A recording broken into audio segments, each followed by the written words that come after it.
Sir பற்றுக்கும் பாசத்துக்கும் என்ன sir வித்தியாசம் அப்படின்னா, இப்போ என்னோட அம்மா அப்பா, என்னோட மனைவி, என்னோட குழந்தைங்க, என்னோட பொருள் அப்படின்னு நமக்கு சொந்தமாக இருக்கக்கூடிய பொருளோ இல்லை மனிதர் மேலேயோ நம்ம அளவு கடந்த பற்று, அவங்க இல்லாமல் நம்ம இருக்க மாட்டோம், அவங்களுக்காக நம்ம வாழ்றது இப்படின்னு சொல்லிட்டு நம்மளோட உடல் பொருள் ஆவி நம்ம லைஃப்பை பூரா அதில் போட்டுட்டு சதா அவங்கள பற்றியே திங்க் பண்ணிட்டு இருப்போம். இதுக்கு பேர் பற்று.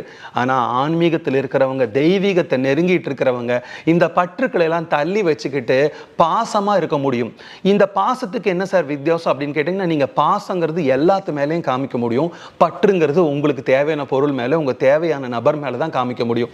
இப்போ நீங்கள் பக்கத்து வீட்டில் இருக்க இந்த நாய்க்குட்டியிலிருந்து உங்கள் அம்மா அப்பா பொருள், இந்த சட்டை, மைக்கு, கேமரா எல்லாத்து மேலேயும் உங்களால் பாசம் காமிக்க முடியும். ஆனால் ஒரு சில பொருட்கள் மேலே தான் பற்று காமிக்க முடியும். அப்போது நீங்கள் என்னென்னா ஒரு குறுகிய வட்டத்திலிருந்து ரொம்ப வைடனா ரொம்ப வியாபிச்சு போயிடுவீங்க.